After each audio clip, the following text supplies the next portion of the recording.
just called it. Sometimes some teams are like, no, they've got you need people to be with me a year for the first 3 years. This is happening with me and Caitlin Clark. So Caitlin Clark finished her rookie season. We've been talking for a few years, and you worked with Caitlin Clark. So we were going to work last summer, but I was gonna have to go to Indianapolis, and I respect it. Like when you're young on your team, you work out at your practice facility. Yeah. So I'm hoping now this off season, I love it. I'm hoping that she'll come to New York. Chris Brickley, the renowned trainer for NBA legends like LeBron, KD, and Carmelo, just dropped a surprising revelation. He's been eager to work with Caitlin Clark for years, but the Indiana Fever reportedly blocked the effort. This news raises questions about the team's approach to their star player and overall franchise strategy. Why would they deny such a high-profile opportunity? Brickley's comments suggest there's more beneath the surface, potentially indicating issues within the franchise's management or their plans for Clark.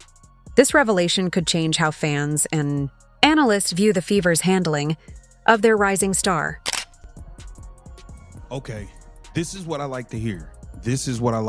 I'm all in. I'm all in on this move. I've been saying I want to see Caitlin Clark train with some new higher level elite training. I want her to get the hell away from Indiana as far as training. I don't want her practicing with Stephanie White. I don't want her working with the Indiana Fever training staff, even though they're getting a new senior advisor and all that.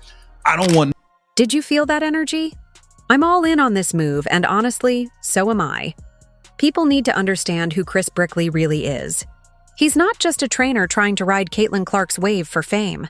He's the mastermind behind Carmelo Anthony's transformation into Hoodie Melo, helping him shed weight and update his game. Brickley also developed Jimmy Butler's deadly ISO style that makes him nearly unstoppable in the playoffs. Now, he's eager to work with Caitlin and help elevate her game to the next level.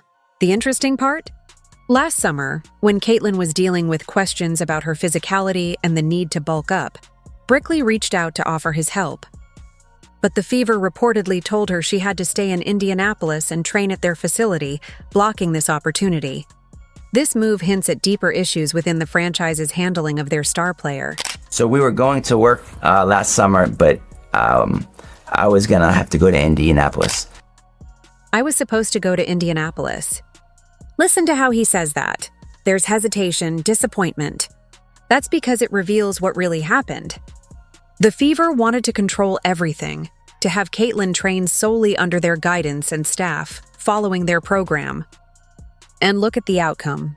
She added muscle mass, which many believe contributed to her injuries this season. Her movement looked different.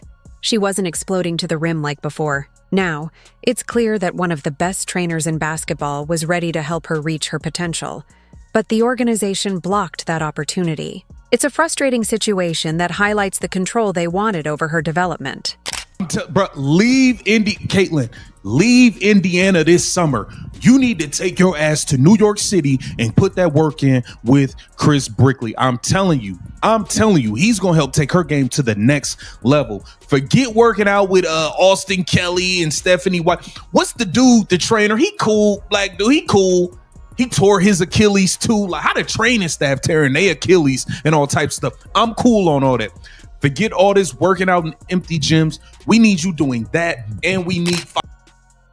Leave Indiana this summer. You need to go to New York City. Honestly, that might be the best advice Caitlin Clark has received all season. Just look at what's happening there. Chris Brickley runs his training sessions in NYC with the top players in the world. We're not talking about small gyms with one trainer. We're talking about Trae Young, Paolo Banchero, James Harden, Donovan Mitchell, all in the same facility, pushing each other, competing, working on NBA-level skills. Caitlin could be in that environment right now, developing her game among the best. But what's puzzling is, no one is asking why Indiana wants to keep her isolated. Why are they so insistent on her training within their facility and under their staff? What are they really afraid of?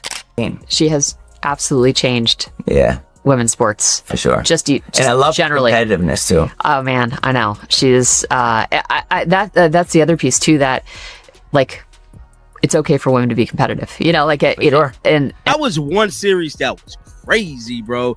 She walked out on the court with her black She's the reason why the WNBA has grown so much, and even Chris Brickley recognizes it. The trainer who's worked with NBA champions, All-Stars, MVPs, is giving Caitlin Clark her flowers, saying she's transformed women's basketball entirely. If someone of his caliber sees her impact and wants to help develop her game, you'd expect the Fever to be eager to support it. Instead, they're creating obstacles, insisting, "No, she needs to stay here with us." What you need to understand is this is classic organizational control. When a team cares more about holding onto authority than helping their player reach her full potential, that's a clear sign something's broken in the system. They're missing the bigger picture of her growth and the future of the game. He's fired or let go of his last 4 or 5 trainers because they just wanted to shoot threes with them and they just wanted to work on dribble and then different shots be going. So the paint, his big Jimmy Butler thing is if I'm making those shots around the paint, then all my other shots are going to be going. So if you actually were to watch a game and he starts the game off and he makes a few shots around the paint, he's going to have a hot night that night. His big thing, why these, you know what I'm saying? Jimmy Butler, James Harden. Come on, man. is really cool. Let me explain what makes Chris Brickley stand out as a trainer. He's not just running basic shooting drills or making players repeat the same moves over and over. When he talks about James Harden, he highlights how he's known for his signature step-backs and side steps. Brickley has been working on these kinds of innovative moves for 8 years, and he's never seen anyone do drills like his before. That's the level of creativity he brings, designing moves that make defenders completely helpless. Now, consider Caitlin Clark's game. Her three-point shooting is widely regarded as elite, and her court vision is considered almost revolutionary. But when teams start blitzing her on every ball screen, trapping her at half court, and forcing her to give up the ball, she needs solutions, counter moves, and an isolation game. She needs finishes around the rim when defenders swarm her.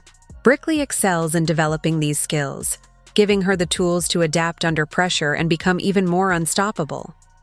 His innovative approach is exactly what she needs to elevate her game to the next level.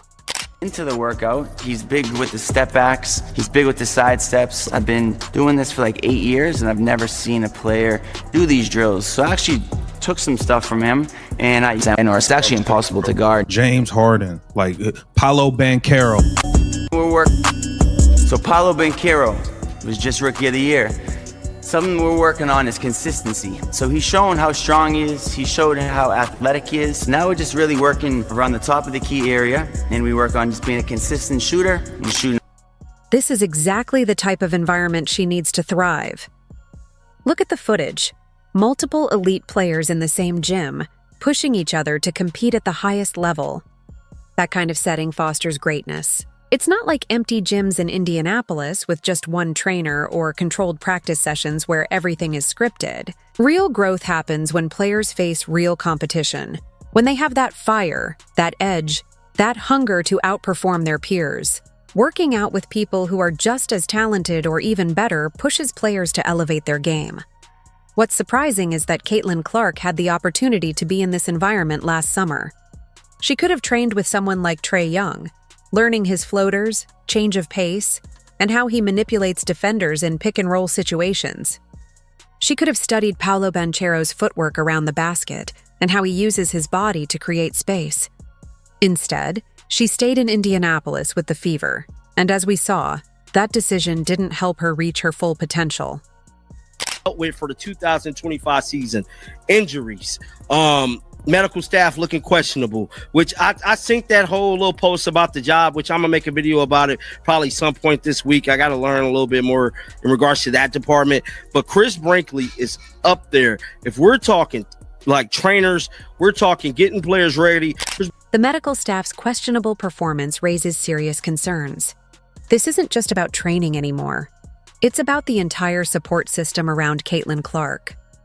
When the medical team is unreliable and staff are risking injuries just walking downstairs, it reveals a deeper systemic issue. Blocking top NBA trainers from working with her shows a pattern of organizational dysfunction. This isn't a single poor decision. It's a consistent problem rooted in management and organizational priorities. Caitlin finds herself caught in the middle, dealing with injuries, inconsistent support, and a front office that seems more focused on control than on providing her with the best chance to succeed. The current environment is holding her back, and without proper infrastructure and support, her potential will remain limited. That one-on-one type of game to where she don't have to use the ball screen so much and give the other team the option to blitz her and double her nonstop. You see what I'm saying? Like if she's able to add some of these small things, bro, Caitlin Clark it's gonna be unguardable. It's just gonna be unguardable. So James Harden, he's one of the probably most creative players of our generation, and he works out in an unorthodox way. He still does a lot of fundamental things, but we also work a lot on creating. Watch this part carefully because Chris Brickley shares his approach with Paolo Banchero, and it's exactly what Caitlin Clark needs to hear. He emphasizes the importance of consistency, showing strength and athleticism while also focusing on developing new skills. Right now, they're working around the top of the key, honing her ability to shoot consistently and shoot off the dribble. That's the next step in her evolution, not just relying on her strengths, but identifying her next level and relentlessly attacking it. For Caitlin, that means finishing through contact, creating her own shot when plays break down, and developing counters to defend against her primary options. What frustrates me is that everyone, Caitlin, Brickley, fans, and observers, knows she needs this. The only ones who seem unaware are the Indiana Fever front office. My years here in Indiana, obviously without it, uncertainty, you don't know what's to come. But I built a life here. I love this franchise. I love the people, the fans. So we'll see what comes if judged by the atmosphere, right? A lot of uncertainty. You don't know what's to come, man, but I built a life here. I love the franchise. I love the people and the fans. So we'll see what comes if judged. I believe Caitlin Clark has the best sneaker game because she's constantly getting the most free shoes. That little moment from Lexi Hull is fun, but it also highlights something bigger. Even her teammates recognize that Caitlin operates on a different level. She's got Nike throwing sneakers her way, she's in national commercials, and the entire sports world is watching her every move. Despite this, the organization still treats her like a rookie who must follow all the standard protocols. That disconnect is glaring. You can't market her as the face of the league, a generational talent transforming women's basketball, and then expect her to stay confined within the organization's limited framework. At some point, the front office needs to trust her judgment and development. Caitlin knows what she needs to succeed, and her talent and stature demand a level of respect and autonomy that aligns with her status as a rising superstar. He can pull out things in her game that she currently has shown flashes of, and I believe he can pull out things in her game that she hasn't even shown us yet. I'm telling you, man, I think Caitlin Clark should take up this opportunity to train with a great NBA personal trainer in Chris Brickley, man. Get down in the comments. Let me know what you think about this. Welcome to Keep the Vision. I was about to say my intro again, but this is Keep the Vision. Make sure you like, comment, subscribe, share the channel. Let me know what you think about this. Should Caitlin Clark leave Indiana to go train elsewhere in the offseason? I believe. Should Caitlin Clark leave Indiana this offseason to focus on her training? I believe she should, and this decision goes far beyond just a few months of development. It's about her taking full control of her own career and future. As a restricted free agent, Caitlin has the opportunity to shape her path. She's built strong roots in Indianapolis. She loves the fans, feels connected to the community, and has become a vital part of the franchise's identity. But loyalty and love should be mutual. If the organization truly valued her the way they claim, they would be doing everything possible to support her growth, connecting her with top-tier trainers, medical staff, and the best support system in the sport. Instead, they're erecting barriers and urging her to stay put, which isn't support. It's control. There's a significant difference. This offseason, Caitlin needs to prioritize herself. She has already given so much to Indiana. She's transformed the franchise from a forgettable team into a powerhouse, sold out arenas, captured national attention, and set new viewership records. Her impact has gone beyond just her playing. She's elevated women's basketball and become a national icon. She's done her part. Now, it's time for the organization to do theirs. If someone like Chris Brickley, one of the most respected trainers in basketball, is reaching out and offering her the chance to elevate her game, she should take it. She should hop on a plane to New York City, spend her summer working with NBA players, and come back with new skills, moves, and confidence that make her unstoppable. The reality is, the Fever need Caitlin much more than she needs them. Recognizing her worth and realizing her potential is crucial.